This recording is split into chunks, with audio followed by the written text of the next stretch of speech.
Hey, welcome back to Pappy Tinkers, and today we have another Sunday episode of Models and Coffee.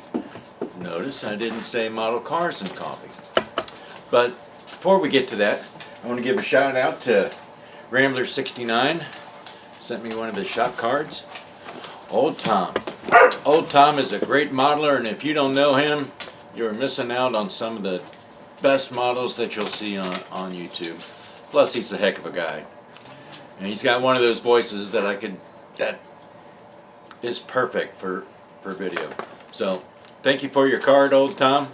And one of these times I'm going to catch up with you over at the JaxCon show. Maybe not this year, but one year.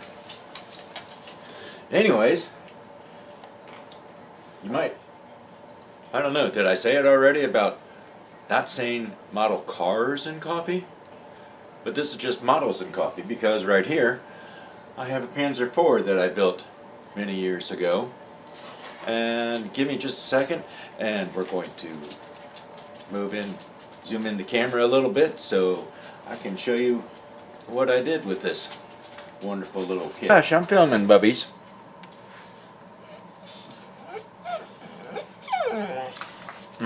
Yes, I understand. Yes, you'll just have to wait.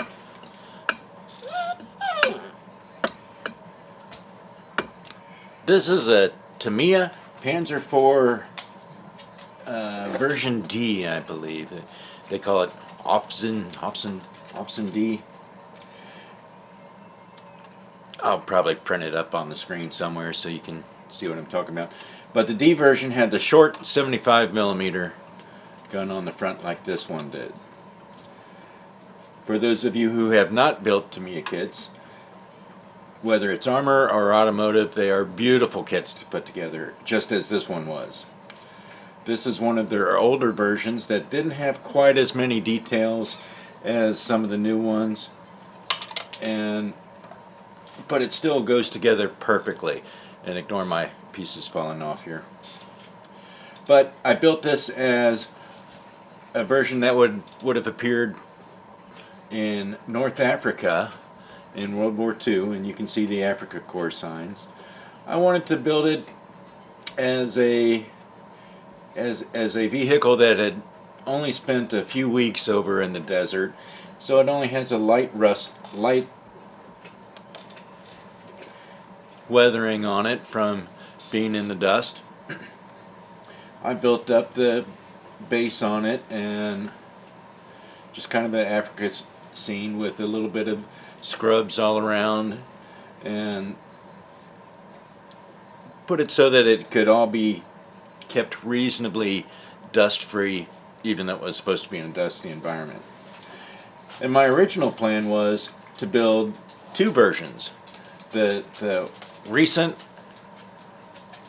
being in North Africa, and another one that had a couple months of service over there, to show the difference in how fast these vehicles in World War II would weather and get filthy and beat up and stuff. But I never got the second one built.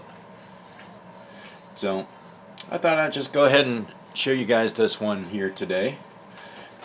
It's nothing too fancy, but we rusted up the exhaust pipes a little bit. Got the green tail lights that the Germans used. Painted up all the accessories, the tow hooks, the axles, and the other details that go on, tools that go on German tanks. Yeah, pretty nice and simple job. But it looks very good. Let's see, we added a little bit of soot right here to the muzzle, and I'm going to have some pictures at the end to show some more details. Added brass grab handles onto the turret, because the plastic ones just look way too thick, and I have a habit of knocking them off, so the brass handles work out much better for me. I've had this thing for about 10 years, and I think it's time to make some space in my shelves for it. So maybe look in the links in the description. You might find this on eBay in not too long, including the base and the cover, so that all you gotta do is stick it up on your shelf. I still want to build the second version of it, weathered and beat up, like with maybe the fenders ripped a little bit, extra sandbags and tracks in the front, maybe a little bit of extra soot and damage. We'll see. Maybe it'll come to it. Anyways, thank you for watching today, and I hope to see you again soon on Pappy Tinkers.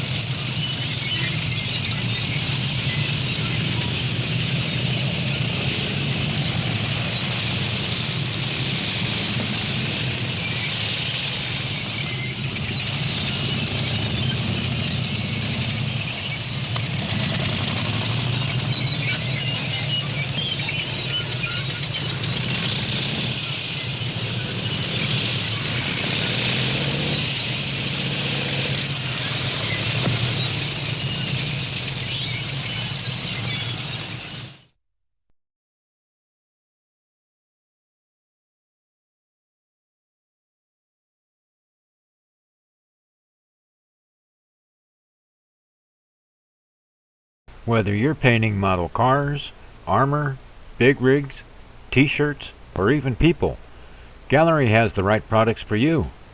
Don't forget to use code PAPPYTINKERS at checkout for 10% off.